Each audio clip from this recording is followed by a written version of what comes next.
hubo un incidente en la Cámara Baja. Alfredo Pacheco, presidente de la Cámara de Diputados, mandó a callar, trató de alar, pero no se dejaba. Tobías Crespo, quien es el vocero de los diputados de la Fuerza del Pueblo, ahí hubo un altercado entre ellos dos. Incluso Alfredo Pacheco lo calificó de intolerante, de irrespetuoso por el tema de que no acataba el llamado del presidente de la Cámara Baja. Vamos a escuchar un poquito de lo que se vivió ahí. Porque usted es un poco intolerante. Muy intolerante. Y entonces, usted se dedica a boicotear el turno de los demás, olvidándose, diputado Tobías, que los demás pueden hacer lo mismo cuando usted esté hablando. Y este reglamento dice quién llama la atención y quién no llama. Y yo le adelanto, cállese que estoy hablando, cállese diputado, no tiene la palabra. Usted nada más me la Y llama a cuando mí. tenga la necesidad, Me la llama a mí, nada más. consulta al pleno, usted no Me tiene la la llama a palabra. mí, nada más. Siga hablando que no voy a Yo me bebí contestar. mis 4 En pastillas. ese sentido, Yo me bebí mis 4 pastillas. en ese sentido, No es la primera vez que el diputado Tobías Crespo y el presidente de la Cámara, Alfredo Pacheco, se han pegado, sí, por ese tipo de situaciones. Ellos han tenido discusiones en otras ocasiones en el hemiciclo, pero esta vez parece que Pacheco como que llegó al colmo, se nota irritado. Se enojó, ¿verdad? Sí, se nota enojado. Fíjate que lo manda a callar de manera directa, algo que no necesariamente, que no se hace o no se acostumbra a hacer, porque en el caso de la Cámara de Diputados, el presidente de la Cámara, y hay que tomarlo en cuenta eso, no tiene una autoridad por encima de los demás diputados. Lo que tiene el presidente de la Cámara es la facultad de ser el coordinador o el moderador de la sesión, donde se supone que todos tienen el mismo derecho. Pero da los turnos. Pero obviamente le corresponde moderar y dar los turnos, y creo que Tobías Crespo incurre en un error cuando interrumpe a las personas cuando están en su turno. O sea, lo ideal es que espere su turno. De hecho, Pacheco pone como ejemplo el vocero del bloque de diputados del PLD, de que es muy decente y que, a diferencia de Tobías, según Pacheco, es muy respetuoso cuando trata de dirimir cualquier situación con la que no está de acuerdo. Y observen algo, mientras Pacheco habla e increpa a Tobías, Tobías se mantiene de pie. Ay, sí. Y ripostando, lo desafía. Sí. Y ripostando, o sea, no es que, ok, me siento y asumo el llamado a respetar, no, le increpa y responde. No, y Pacheco empezó como, va bajito y fue elevando. En la medida en que lo interrumpía. Sí, pero ¿saben qué? Eso faltaba mucho en la Cámara Alta cuando estaba el respetuoso y muy bien valorado por nosotros Eduardo Estrella. Miren, a mí me daba pena cuando ahí le faltaban el respeto a una persona del nivel de Eduardo Estrella y él no tenía esa energía, y Pacheco demostró que puede dirigir esa Cámara Baja. Incluso no hay que llegar a los insultos ni los calificativos, que sí se llegaron ahí, pero fue enérgico al momento de él establecer quién es que da los turnos ahí.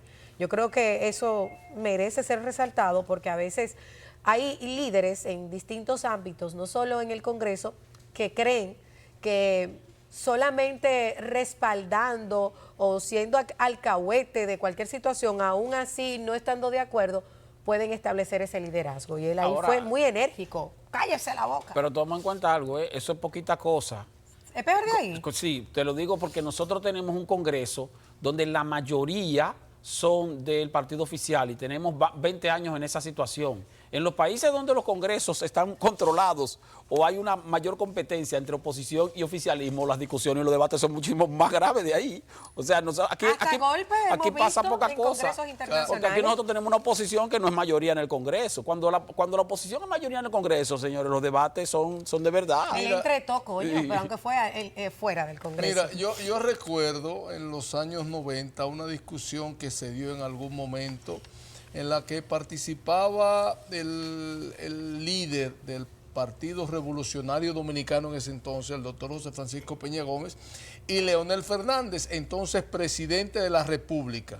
Entonces, en ese lapso de tiempo se dio una discusión, dado que el PLD no manejaba el Congreso, no tenía el control del Congreso. De hecho, tenía un solo senador el PLD en el gobierno primero de Leonel Fernández. Entonces, uno de los argumentos del doctor Fernández era que eso era bueno para la democracia, que el Ejecutivo no tuviera necesariamente el control del El total. legislativo. Y el doctor Peña Gómez en innúmeras ocasiones defendió esa postura de que la democracia funciona mejor con el equilibrio de los poderes. Usted tiene un poder y la oposición tiene otro poder, pero luego en el ejercicio del poder ejecutivo, como que se dieron cuenta que era mejor promover el control también del legislativo, porque así nos va mejor. Y así estamos. Estoy hablando en función del ejecutivo, así nos va mejor tener el control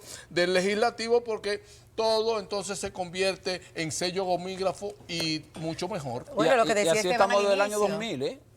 En el año 2000 el Congreso estaba Exacto. controlado por el partido de gobierno que era el PRD de entonces. En el 2002 hubo elecciones y el PRD también ganó mayoría congresional. El único momento del 2000 para acá donde el Congreso ha estado un poquito más equilibrado fue en el periodo 2004-2006, porque ahí el Congreso lo controlaba el PRD y estaba gobernando Leonel Fernández cuando retornó al poder. Pero ya en el 2006 Leonel Fernández y el PLD retoman otra vez el control del Congreso, y de ahí para acá eso es lo que hemos tenido. Lo Un Mira, tenemos que ejecutivo con irnos. Lo Congreso. retoman, no, lo asumen porque ellos no lo habían tenido previo a eso. Bueno, sí, ciertamente no lo había tenido el PLD. Se nos quedaron varios temas, ya tenemos que irnos a la entrevista central.